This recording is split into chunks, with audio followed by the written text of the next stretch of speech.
24. I'm currently debt-free. I make $80,000 a year. I am currently maxing out my 401k and IRA.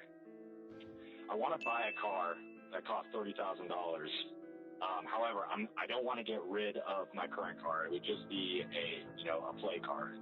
It's a sports car. My question is I have $30,000 in cash that I'm prepared to pay for this car. I'm not sure if it's better to put this in a different sort of investment portfolio, or if it would be okay, to splurge and buy this car. Oh, I see. I thought you were calling the car an investment. My face was turning inside out. Okay.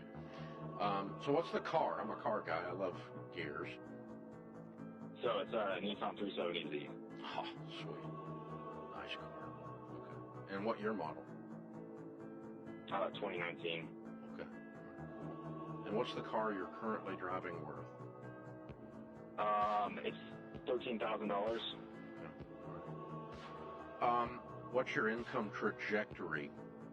When would you be making 90? Potentially, maybe 5 years from now. Whoa! So you're going to get $10,000 raise over 5 years? Well, I'm projecting a promotion, and then how the military works when I move. Oh, you're in the military. Okay. In my house.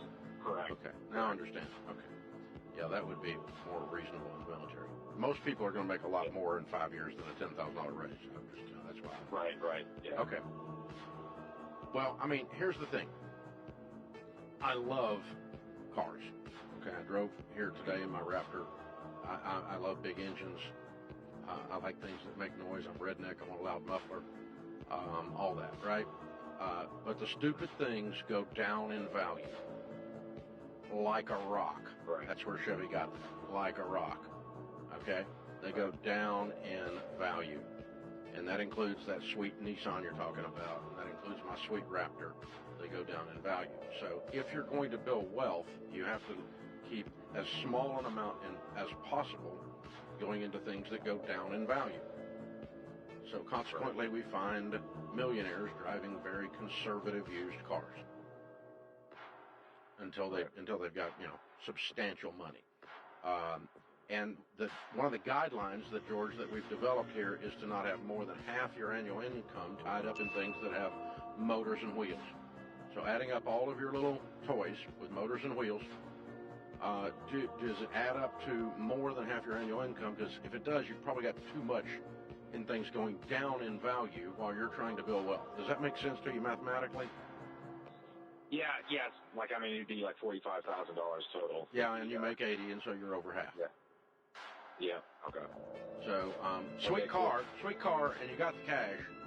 If you do it, you can do it. I mean, you can afford it, obviously, but the warning is that you're putting money in the wrong places if you want to be wealthy. Got it.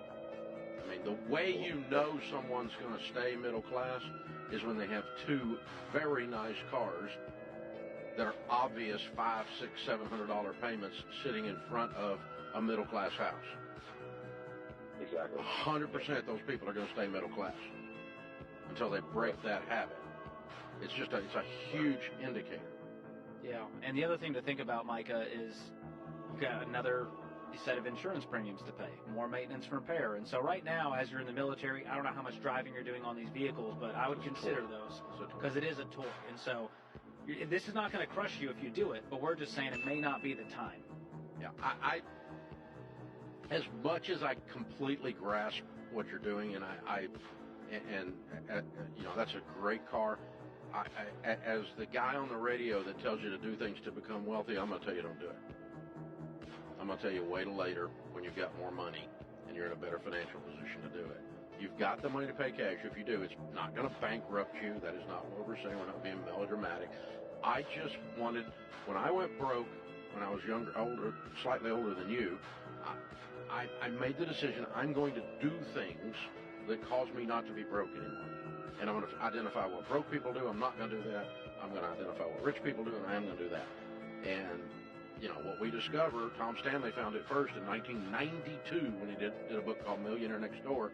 We discovered it again when we did the largest study of millionaires ever done in North America 10,167 of them we interviewed, we did not find fancy cars. It was Honda, Toyota, 4-year-old used cars, nothing that's going to turn heads at the stoplight. Yeah, if they're millionaires. Now, if you're a billionaire, it's different. You can drive whatever you want to drive, right? But a billion is 1,000 million. It's a different thing. Scales.